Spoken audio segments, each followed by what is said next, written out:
Gregg Jarrett, why Robert Mueller should resign as special counsel. Robert Mueller has a serious conflict of interest that should disqualify him from serving as special counsel. He has had a long and close relationship with someone who will surely become a pivotal witness, James Comey. No one doubts Mueller's sterling credentials. That is not the issue. He is eminently qualified. The problem arises in his duty to fairly and objectively evaluate the evidence he gathers. How can Americans have confidence in the results if they know the special counsel may harbor a conspicuous bias? They cannot. The conflict inevitably discredits whatever conclusion is reached. It renders the entire investigatory exercise suspect, and it only elevates the controversy surrounding it. For this reason, Mueller should not serve as special counsel.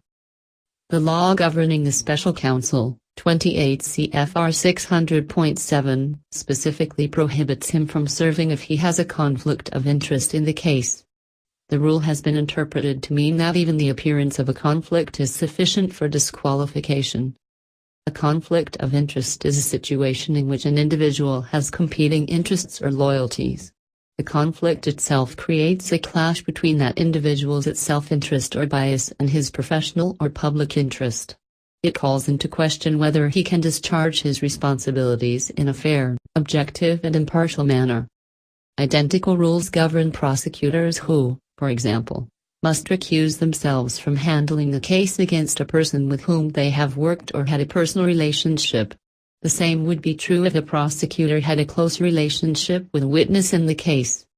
The prior association raises the real or perceived possibility of prejudice or favoritism, which is contrary to the fair administration of justice. So what exactly is Mueller's conflict?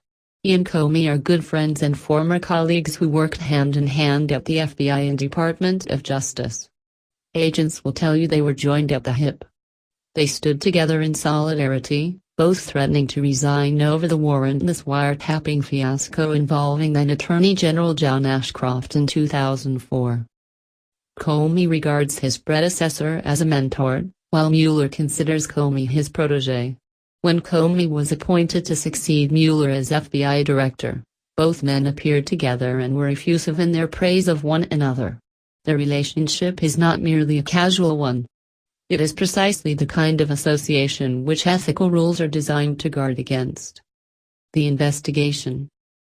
Pursuant to his appointment, Mueller has been directed to investigate any links and/or coordination between the Russian government and individuals associated with the campaign of President Donald Trump. But that's not all. He is empowered to investigate any related matters. Those last three words are important because they allow the special counsel unfettered discretion to expand his probe in almost limitless directions.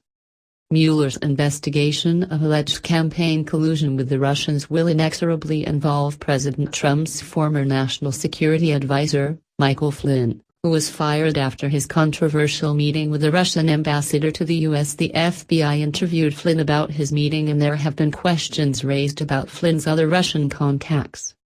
This is likely what prompted President Trump's private meeting in February with then FBI Director James Comey, in which the president is alleged to have asked Comey to end the Flynn investigation.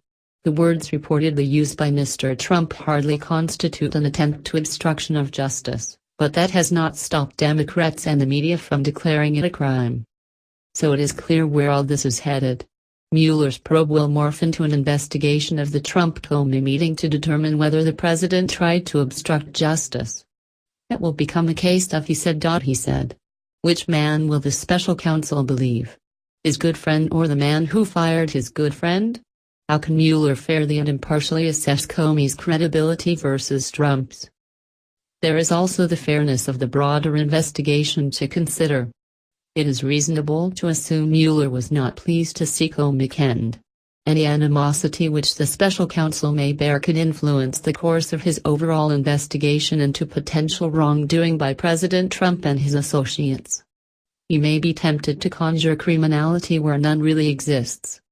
Even if Mueller takes pains to avoid partiality, how can anyone be assured he will succeed? Even impeccably honest people can be subject to influence in ways they don't even recognize themselves. It is the human condition. which is precisely why there are legal and ethical rules which demand recusal based on prior relationships. If Robert Mueller truly embraces a fidelity to the law and all its attendant principles of ethics, then he should disqualify himself from serving as special counsel. Anything less threatens to subvert the rule of law and the trust Americans must have in their system of justice.